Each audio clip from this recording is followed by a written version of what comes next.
Okay, welcome everybody. We are back for our third webcast, and we're very excited today to explore how to hack your brain and live a mindful life in the midst of these challenging times, ever challenging. So glad to have Lindsay Bira here, Dr. Lindsay Bira. I'm going to talk a little bit about the foundation, and then we'll bring it right back to Lindsay. So I'm Miriam Good. I'm the executive director of the Mind Science Foundation right here in San Antonio, Texas. Mind Science, for those of you who don't know, is a private operating foundation with a mission to fund early career researchers conducting innovative brain research that will lead to improvements in the health and well-being of humankind. We do this through our annual Brainstorm Neuroscience Pitch Competition, which you'll be hearing more about in the coming weeks and months. And we're also committed to funding valuable educational programs like this to help you, our listeners and viewers, realize the richer, more meaningful lives we all want. So as we get started, if you want to say hi by clicking in the chat, I would love to hear where you're from. And if you have a specific question, there should be down at the bottom of your screen a Q&A button for you to ask questions. And then just a reminder that a link to the recording of this talk will be made available to you afterwards, and it'll go and find its permanent home on our YouTube channel. So it is my pleasure, a deep pleasure, to welcome our friend Dr. Lindsay Bira to today's discussion. She is a clinical health psychologist, TEDx speaker, and adjunct professor of psychiatry at UT Health San Antonio. She has a clinical research specialty in behavioral medicine and PTSD trauma. She speaks often on this topic, also on mental health and well-being, and serves as a consultant on projects that seek to incorporate mental health. She also runs a private practice treating adults and teens for a range of issues. And she received her Ph.D. in clinical health psychology from the University of Miami and completed a residency with Harvard Medical School and Boston University School of Medicine before completing an additional 2-year fellowship in trauma psychology.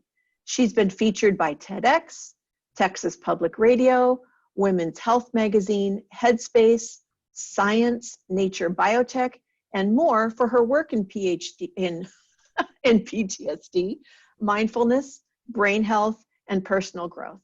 She's passionate about helping others learn about the brain to improve well-being, and she values platforms that help her with that mission. Welcome, Dr. Bira. Thank you so much, Miriam and Mind Science Foundation.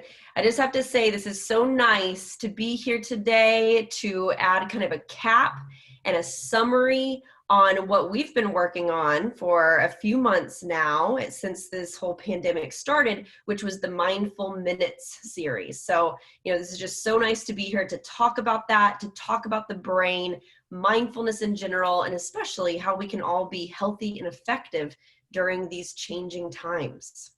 Yes, thank you so much. And if you want to review and watch those episodes on our Instagram, just Google Mind Science Foundation Instagram, they're all there.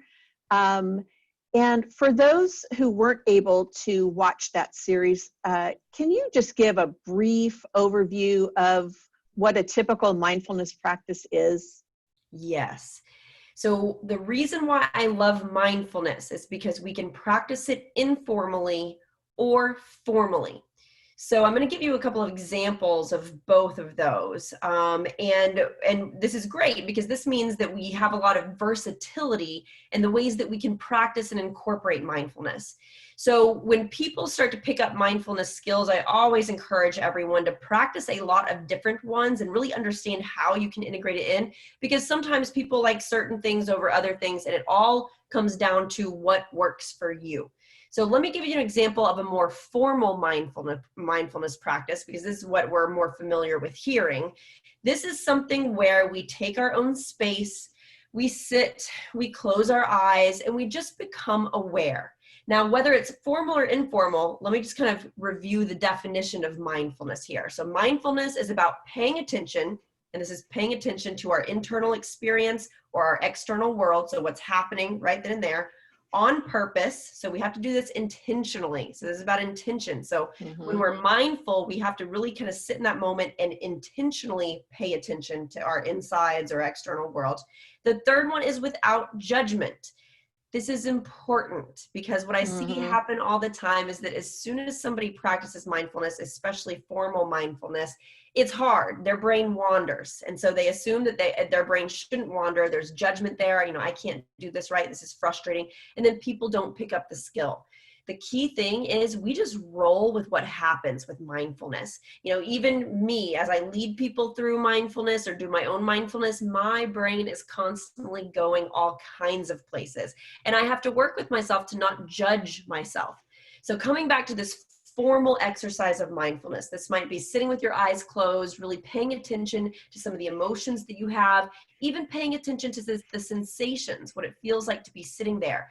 Diaphragmatic breathing is a really good anchoring exercise where we can really use our mindfulness skills to notice what the breath feels like and to pay attention on purpose to elongating the breath, which is calming our nervous system and trying not to judge anything that comes through our space in that moment. I, for a long time, have been running these mindfulness groups in our community, in public, during chaotic times. So as you know, Miriam, in San Antonio, I started my group there in the Pearl in 2014. And in the beginning, you know, people said, you know, we need quieter space. I said, no. This is actually the power of mindfulness, to be able to sit here and do this formal closed-eyed practice while there's, you know, dishes being dropped at supper and, you know, children kind of leaping through the group, because we get to teach our nervous system to not respond and to not judge as quickly. We're always going to judge, but we create more of a buffer zone between something that happens and our immediate reaction to it. So that means we have more control. So those are formal mindfulness practices where we sit there and we use our sense of sound or we pay attention to our breath. But more informal mindfulness practices can be simply something like this. If we suddenly just kind of take a moment that we're all tuning in here, right? We're paying attention and we're getting to see things through the video, then we are suddenly becoming more aware of the present moment. So that's what makes us kind of suddenly pay attention and activate our frontal lobe. We can also take one slow, deep breath. I do this a lot when I'm public speaking. And I know you introduce a lot of people and you're up in front of crowds a lot. I notice my nervous system gets really keyed up whenever I kind of get in front of people. And so what I do is a really quick mindfulness exercise is I just pause at the very beginning and take one slow, deep breath and just pay attention to exactly where I am and then choose to move forward. So there's all kinds of ways that we can integrate this, even noticing the people that are in front of us in line or taking an extra second to savor something. These are these quick mindfulness exercises that we can really plug in at any point in our day.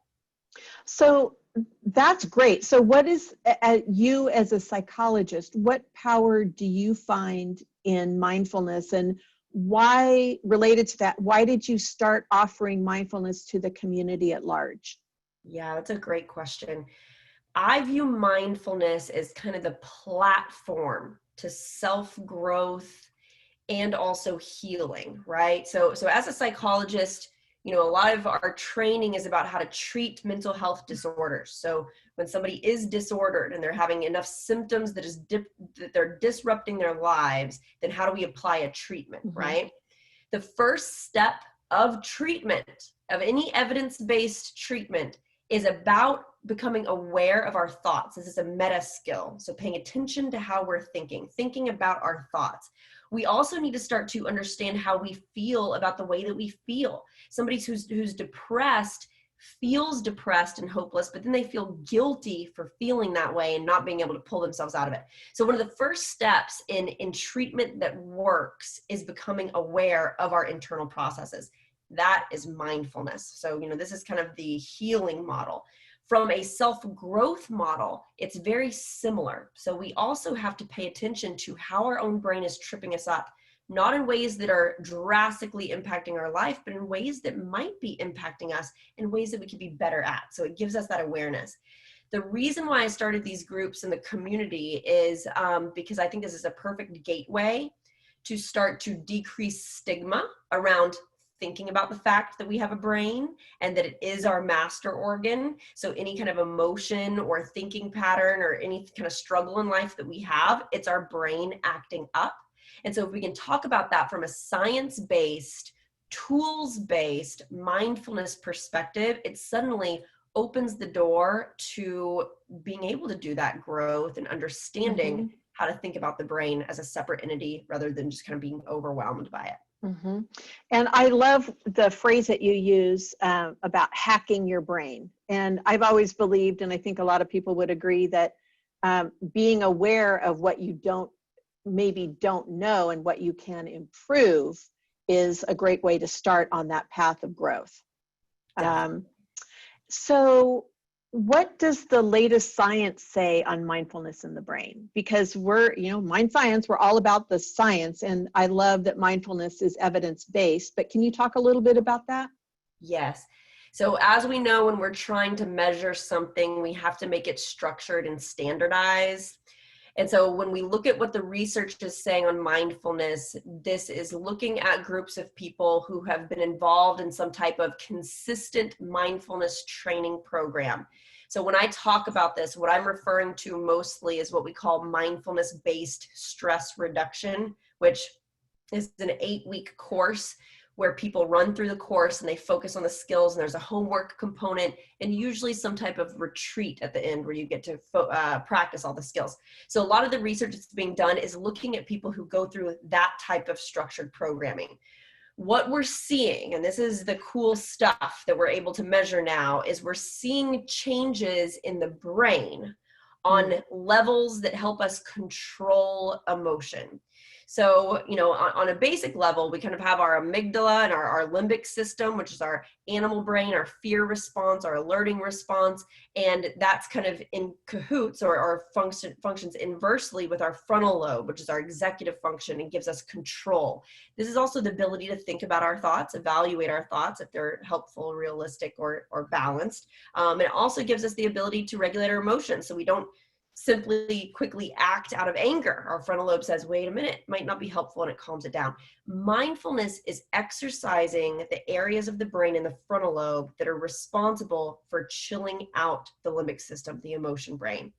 And so one of the areas of research that I find particularly fascinating is when they're looking at this with people who have PTSD.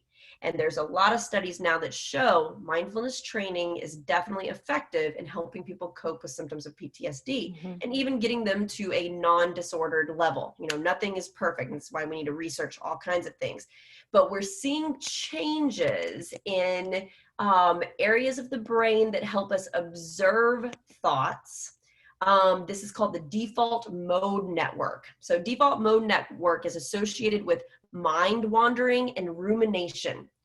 And so if we think about if our mind is wandering and we have no control or awareness over that, then our mind is doing some kind of programming that is just kind of driving us. So it might be just like negative based thoughts. It might be wandering to things of the past that we really regret, and it's causing us to feel that guilty and shame feeling now, right? So, or we're not in control of our mind. And then rumination, of course, is when we pull something back up and we chew on it over and over, and we're not able to let it go. Both of these things, especially rumination, have been shown to be linked to depression and anxiety and PTSD. So when people go through mindfulness training and that we're showing changes in that default mode network, which is helping people control mind wandering and reducing rumination, then people aren't engaging in as much of those thought processes that are reinforcing the symptoms and making their nervous system more active. Specifically with anxiety and PTSD, that little spot, which is the amygdala, the fear response, that actually shrinks in size when we look at how much energy it's using and how the brain's functioning after somebody goes through mindfulness. So they aren't as keyed up. Their nervous system isn't as on edge to catch every threat. Their brain is kind of chilling that out and understanding kind of new ways of thinking. Well, we're living through a series of threats right now in the world, full of uncertainty, anxiety, not knowing what's coming next. What are some of the biggest tools that mindfulness offers for dealing with those issues? Yeah. So I'm going to refer back to the series on this. So that the 9 session mindfulness series that I recorded for Mind Science Foundation, I encourage everyone to check that out, because the way that we designed it, and we kind of had these meetings to figure out, how we want to do the topics of these mindfulness minutes, is it builds on the skills. So the first videos are about what is mindfulness, and then we start to talk about gentle curiosity. So when we think about absolutely anything that happens in life that we can't control and that isn't ideal, which, is quite a bit of things. And especially right now, the news is changing every day, day by day, week by week, month by month. We just did not expect to be here. So this is bringing a lot with it. The biggest tools that we have is figuring out how to control our mind and our perspective in situations like this, so that we're regulating our emotions. In these videos, in the mindful minutes, the second video, and I'm telling everybody this just in case you wanted more information on it, the second one is about gentle curiosity, and the 7th mindful minutes is about radical acceptance. These two concepts together make up a very strong foundation for mindfulness and gives people something to hold on to, that if you keep these concepts in mind, you're going to be able to reorient to a mindfulness perspective at any moment in time, no matter what's going on around you. And so I'll start with radical acceptance here, because on a very basic level, the only thing that we can do is accept that reality is happening. When we notice ourselves trying to fight against it, or if we say these should statements, this shouldn't be happening, we shouldn't be experiencing this, people should be better, we have to kind of step back and say, well, no, the reality is this is happening. So because we're human and alive, and you can really replace this with any issue in the world, because we're human and alive, this is exactly what we're supposed to be experiencing. There is no shouldn't. This is just statistically a part of how things go sometimes, and we are in it, experiencing it now. Radical acceptance helps us say, just radically accept that this is the reality, and in this moment, there's nothing I can do to change it. Also, the reality of other humans is that people push against mask guidelines or any type of guidelines. There's literally no way that all humans are going to be doing the same thing. There's variability in that. So when we find ourselves, and this is what I've seen, a lot in my patients, and even felt in myself, right? When people are refusing to wear masks, it brings up some anger, right? And that's okay, because when people overstep boundaries, we can feel angry, but it's not helpful if there's nowhere to place it. And then we're going to bed angry, and we have this sense of not being in control. So that's what we want to take care of. So we need to reorient back to radical acceptance, that no matter what guideline there is, there's always going to be people that are pushing back against that, because that is human nature. So by function of being alive, we are experiencing this. Radical acceptance just helps us digest the reality that we can't control. This doesn't mean that we agree with it. Acceptance does not equal agreeing or condoning. Acceptance just means we understand that it's happening and we're willing to tolerate the reality. The next step of that is gentle curiosity. So that's the second video. And once we can kind of harness this, okay, I radically accept that this is happening and I don't know what's going to happen next, we can then step into this sense of gentle curiosity of, isn't it interesting to be human and alive during a time like this? So isn't it interesting how people push back against guidelines, that we're having these social shifts, that there's so much emotion in the air? Isn't that interesting what gets people going, right? So when we start a sentence and kind of start our observation with that term, isn't it interesting that we're immediately pushing back against judgment? And there's no space for kind of the fighting against. We're simply observing from a neutral to positive standpoint, rather than judging and getting so frustrated and being caught up in worry. And I noticed that was one of the practices I've been using over the past weeks and months is just, and even in the action of stopping and saying, isn't that interesting? I find that it short circuits the angst and the anxiety that comes up. Of course, I find myself saying that, 15 times a day lately, but that's been a real key for me too. So when you say mindfulness is about, and you talk in the series about sitting with and feeling the tough stuff, not escaping it, how do you do that without becoming overwhelmed by or lost in it and kind of going down this drain of anxiety? That's a great question. I get this one a lot. And, this comes from the fact that emotion is scary. It makes us feel out of control, and our brain starts to link things, right? We just talked about rumination. That comes from that part in the brain.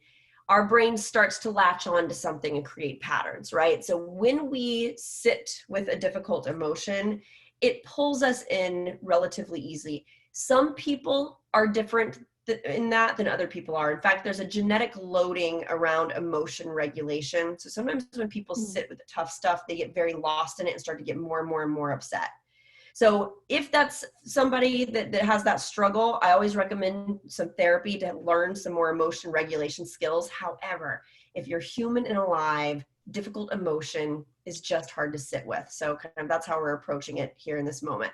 And so when we talk about mindfulness, and this is a myth that a lot of people think that as soon as we become mindful, we get this sense of peace and we're supposed to feel better. And that's not always true. Mindfulness is about paying attention on purpose without judgment. So if we're feeling this, overwhelming sense of anxiety or fear or even guilt, and we suddenly become more mindful of that, we're sitting with it, and it might raise in intensity, but then we can be curious about it. We can distance from it a little bit and ask ourselves, is it realistic? Is it helpful that I'm feeling this way? Am I being too judgmental on myself or other people? Because part of mindfulness, right, is dropping judgment. It's amazing that when we allow ourselves to feel an emotion, but then we pay attention to how much we're judging ourselves, we notice like how our dialogue might be getting down on ourselves, or even making predictions about the future, judgments about the future and how that's going to feel. And so if we're mindful and really feeling fear, say, we can also be aware of the judgments of the assumptions we're making. We can allow that to drop and just be curious about the feeling of fear, which does help it resolve a little bit more. Another thing that anchors us at any point in time, no matter what's going on, is our values. So we can be completely overwhelmed and overcome by emotion. We can even cry harder, longer, and uglier than we even think is possible. And I suggest that to my patients all the time, is to just have a really hard, good cry to exhaust that response. Don't be scared of it. There's nothing bad about crying. If that needs to come out, we can get it out. But if it seems to not stop and we start to feel lost in it, we can always reorient to what's important to us in the moment. And that question about values becomes, who do I want to be within this? So yes, I'm feeling a lot of fear. Yes, there might be some big losses that I'm experiencing now or may experience or my loved ones may experience. And with those truths and with that fear that I'm feeling right now, who do I want to be? What kind of characteristics do I want to foster? How do I want to interact with my partner, with my family, with the next person I speak to? How do I want to be towards myself? This is when we can step into values of patience, of communication, of taking it day by day, right? So we can always ask that question and re-anchor to the things that we value of how we want to be within this. And I do like that you mentioned earlier that, if it does get to a point where you feel incapable or you feel like you need external help, that by all means, get yourself to a good psychologist or even to your primary care doctor for a referral, because there are times and situations where we do need the assistance of an outside voice to help us put things in perspective. Definitely. And to help us learn new skills, which I know is what you do. Yeah, and that's the tricky brain, right? because our Yes. brain can be so tricky that it gives us this optical illusion that we really can't see through. It just feels like truth. That's why, you know, a third party, or I guess a second party, if you're seeing a therapist, just, you know, person number two, is helping kind of say, wait a minute, like that doesn't seem helpful. And isn't it interesting that you kind of have this pattern, right?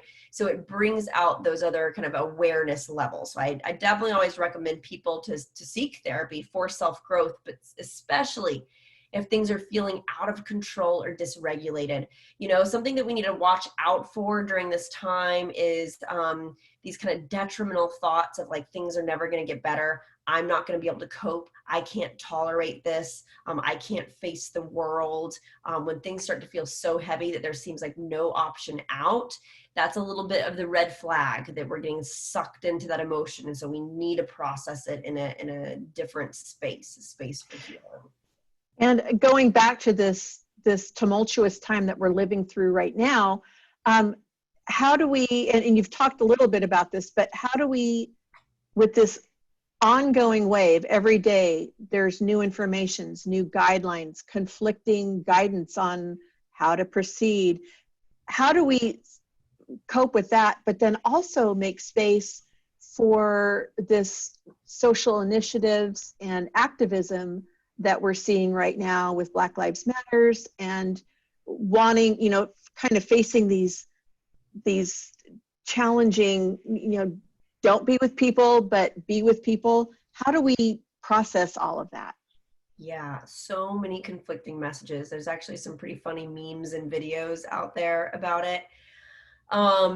It really is hard to track. And I think with all things, right, there's no dogma in anything. This is a mix of, you know, some of the science with the guidelines and then personal preference, right? And so the personal preference piece is what brings a lot of the variability within the science and the guidelines. I mean, even the science, there's some variability there, right? And so what we have to kind of figure out, and this decision is different based on who each person is and what your risk factors are, right? Because safety is number one. But social activism is absolutely important. And so, you know, I think this is where values come in too, is we have all of these different types of values. Community involvement is absolutely a value. A family value is also a value. So if you have family who's directly affected by something, you might be more likely to want to participate.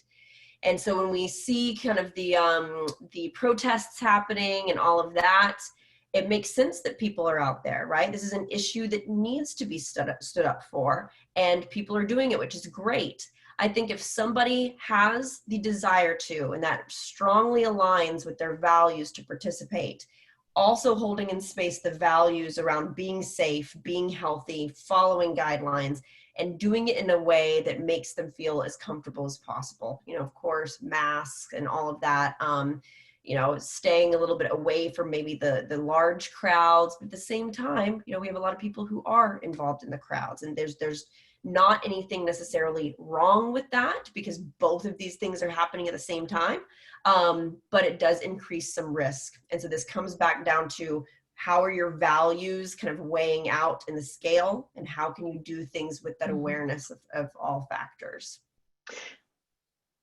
That's excellent. Thank you. And I want to talk a little bit about some of the common reactions your patients or people that you work with are. What are some of the common reactions to the COVID challenges that you're seeing? Mm-hmm. Yeah, so I see quite a few, quite you know, many patients with wide age range, and dealing with many different types of issues. What I would say predominantly that I've noticed is resiliency. You know, even in patients I have that are disordered, anxiety, depression, OCD, you know, panic, you name it, the resiliency that I've seen in most people to just adapt to this kind of thing, you know, it has been very encouraging. We know that humans as a whole, we are a resilient population. So most times, slowly, we just adapt to something and we might struggle a little bit, but our brain is good at just kind of getting used to it.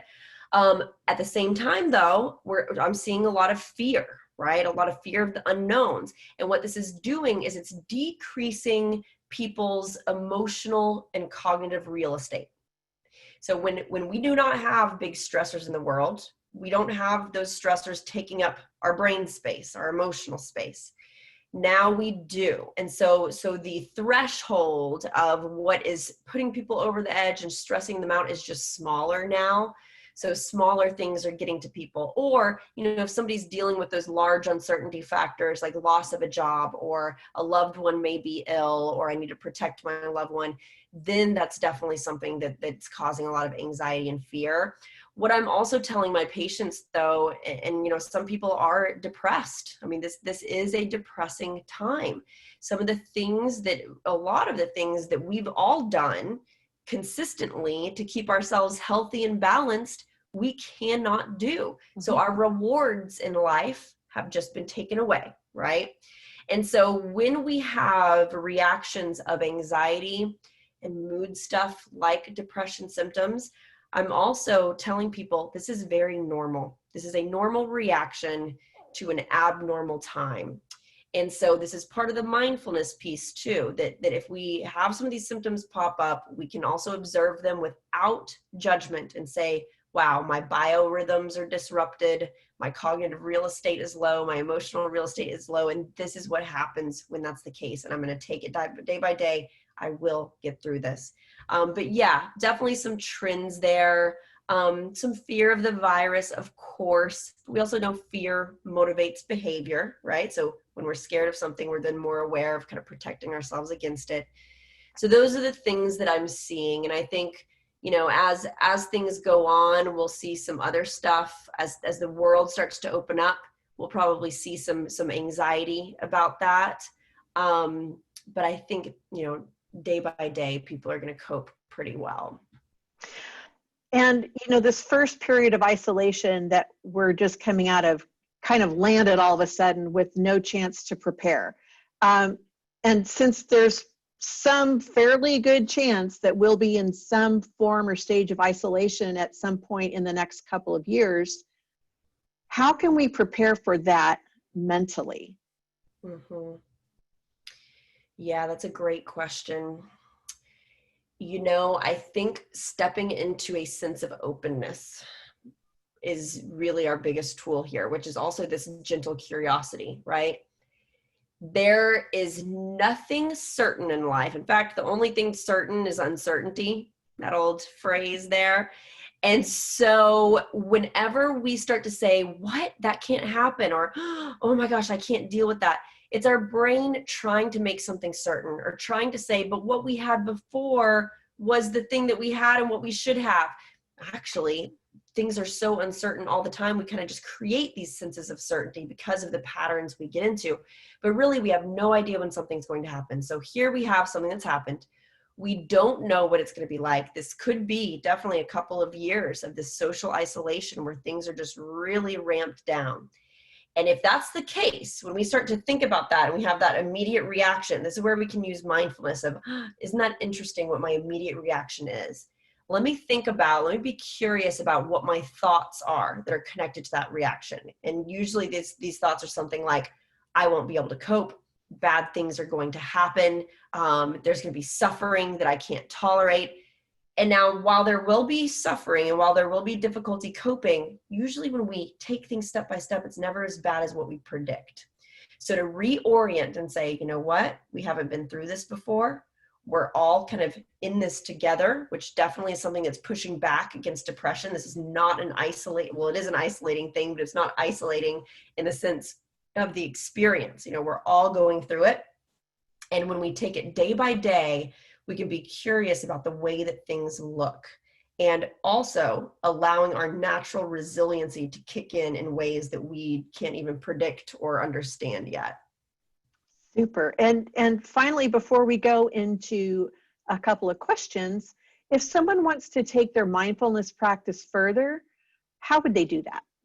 Great question.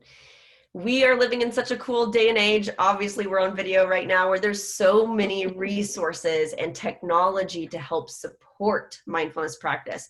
So I always recommend that people start with an app. So of course, there's Headspace. A lot of people know Headspace. My favorite app is Waking Up by Sam Harris. Have you heard of that one? Yes. Yes, I love it.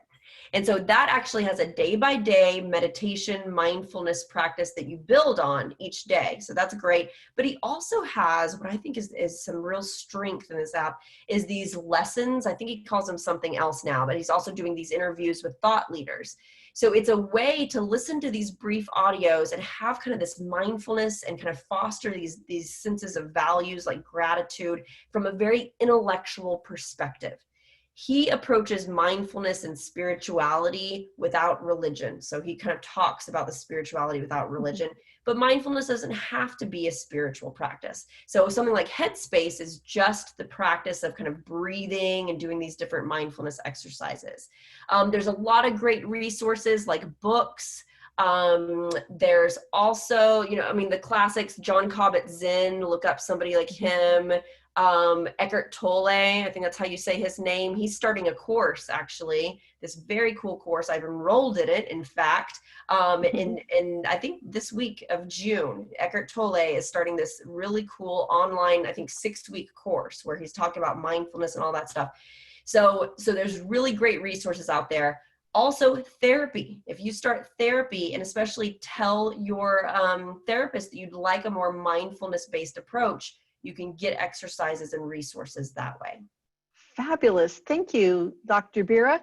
And we do have a couple of questions. And first of all, we will send those resources out to you when we send the link to the video, the Sam Harris app and Eckhart Tolle and John Kabat-Zinn. We will send links for those. And there was a question regarding TBI patients, traumatic brain injury patients. If there are any particular techniques that are helpful in retraining the brain and engaging the frontal lobe? Yes. So that's a great question. And with somebody who's had a TBI, of course, after that period of rest where they don't get much stimulation, then some of the rehab is really helpful. Or somebody who's been very post-TBI, if they feel like their cognitive skills just need to be revamped a little bit. You can find somebody who practices biofeedback or who helps people practice biofeedback. This is where you're controlling your attention and regulating your nervous system, and you get cues that show you how your nervous system is doing.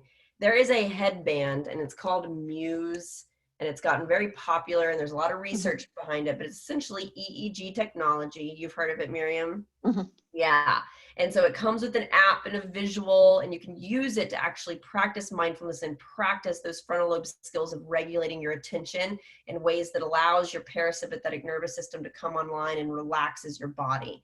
And so that's a great executive function frontal lobe practice.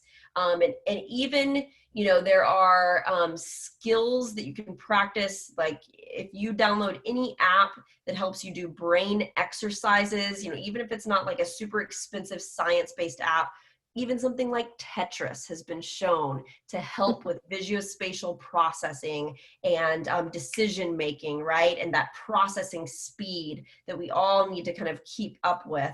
So games like that, apps that have brain games that are causing you to pick things and do things, very quickly, those are frontal lobe and attention skills. So I highly recommend that. And you would need to do, some testing to see how things are functioning. So I would recommend people do a neuropsych eval. If somebody has had a TBI, I'm sure that's been done.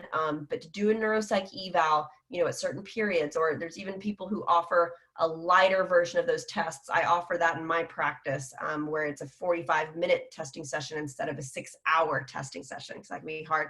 But then you can measure that at certain time points and see if your brain is getting better at doing those skills. Super. Lindsay, thank you so much. I am so grateful for you, and I'm grateful for everybody who joined us today. Thankful that we're all in this together, and now we have some of these very practical tools to help us. And any other questions? I don't see any other questions. So we're going to go ahead and wrap it up. And everybody, take care. And we look forward to seeing you in the coming months for more conversations like this. Thank you Thanks, so Dr. much, Bira. Miriam. Take care. Thank you. Okay, bye-bye.